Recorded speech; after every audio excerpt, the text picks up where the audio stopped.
Yo, what's up? It's TP, BlackPackas.com, and today I want to share something real with y'all, something for y'all to think about, and maybe we can use this to kind of mold and shape our directions with some of our goals you might be having. So right now I'm in the process of buying my first home, and I'm buying a crib in a historic part of Houston, Texas, called Third Ward, and this community is the oldest Black community within the city of Houston, and it's also very deep within the city, close to downtown, and gentrification is well in bloom. I didn't even actually anticipate being able to find opportunity, and I was blessed. You know what I'm saying? And from that opportunity, you know, it's just a lot. I've just picked up so much game.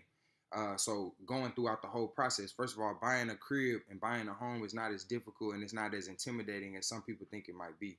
Basically, you need 2 years of W-2 information or like tax information, um, and you know what I'm saying. You need proof of employment, and you know what I'm saying, a couple $1,000 saved up, and that's it. You know what I'm saying? And to get pre-approved. Pre-approval is like a 10, 15-minute conversation on the phone. So basically, I'm making this video because I want to talk about how we can fight gentrification.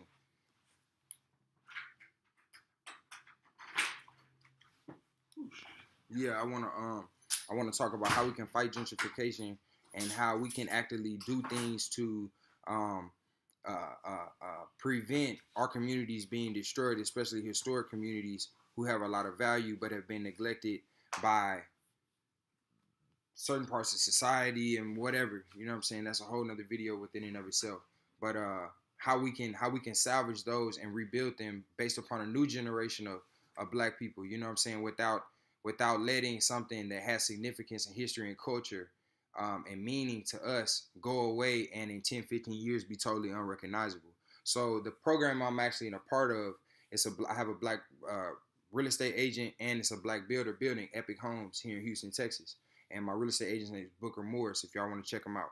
Um, you dig me? And he was telling me, like, man, right here in Third Ward, he said he built 15 homes, and out of those 15 homes, only 3 of them have actually been sold to African Americans. You know what I'm saying? And he says, like, he was upset because as a Black dude, he's a Jamaican cat. He said, I want to sell these homes to Black people, and I want to maintain and keep the culture of this community true to itself. But at the same time, it's difficult because Black American people a lot of times are still chasing moving to the suburbs, when it's like, instead of really looking at the trend, and the trend is that every major city across the United States, if you go to the inner city, is gentrification going on, where these historic Black communities who've been there since, as African American people, we moved from the South or from the country into the inner city. That's like the generation that my parents come from, where they were the first generation born inside the inner city, and their parents, my grandparents, moved from the country, you know what I'm saying, from sharecropping and, you know what I'm saying, being in the fields, and, you know what I'm saying, just, y'all know the story. So um you dig, gentrification, motherfucking boom boom boom boom boom boom boom. Where am I at? Oh, but yeah, so chasing living in the suburbs. So really, uh the suburbs, that's finna be the hood, and the inner city is finna be where my generation. I'm 26, born in 1990. That generation, my fellow generationers, white generationers, and people of other nationalities and ethnicities, they want to move to the inner city. White, Asian, Hispanic, whatever. Everybody want to move inside the inner city. You know what I'm saying? So a lot of times, the older generation of European Americans, they might still want to live in the suburbs, but that younger generation, they want that inner city land. You know what I'm saying? So they using the wealth of their parents, they using the wealth that they able to attain within society and build for themselves to do what? To purchase that inner city. But the thing is that as African American people, it is frustrating. I didn't understand what the builder, how he was so angry, because it's like, not angry, but just upset or bothered that, it's obvious, like, he's not in a charity organization. So he's trying to make money. You dig what I'm saying? So for him, he has to sell his home to somebody. And just so happened that the people who actually engaged in this process and engaged in the competition that is America and capitalism in and of itself are predominantly not us, but we're the 11th richest African American people in the United States, are the 11th richest group of people in the whole fucking world.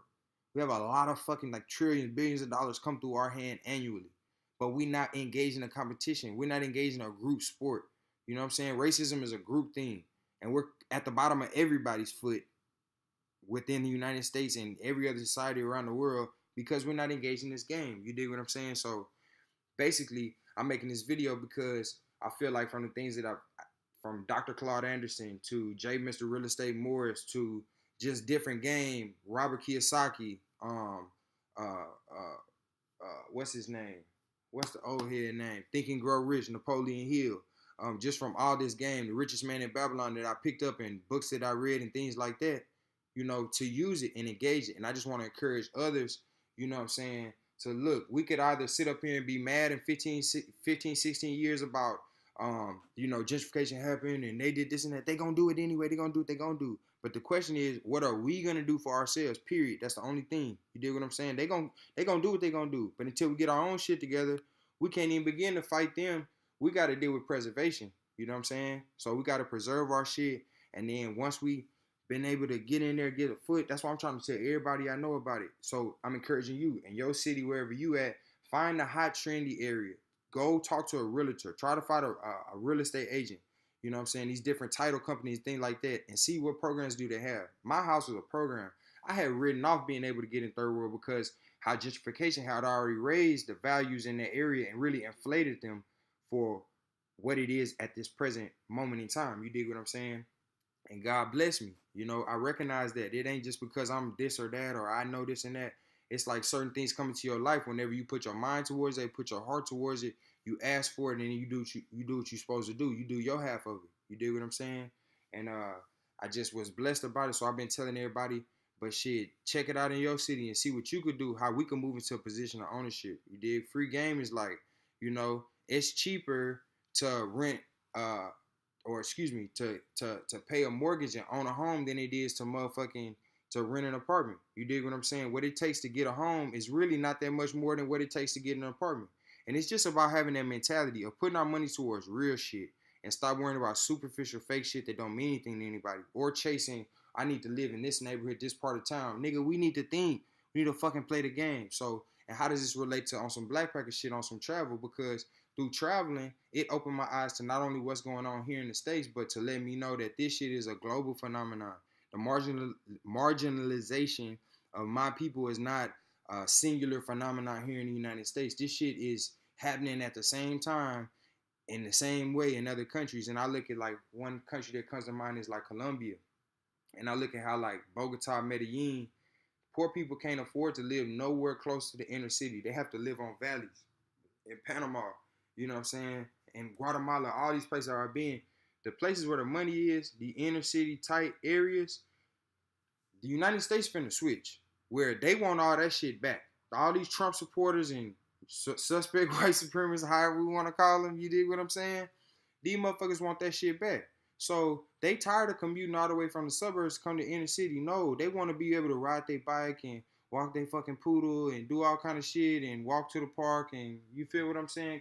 Cafe lattes and go to the, you know, all that old type of shit. So, you know, I ain't gonna wrap your head off, but whenever you go overseas, you see these type of things and you start to understand and just question, like in my city, Houston, we don't have good public transportation.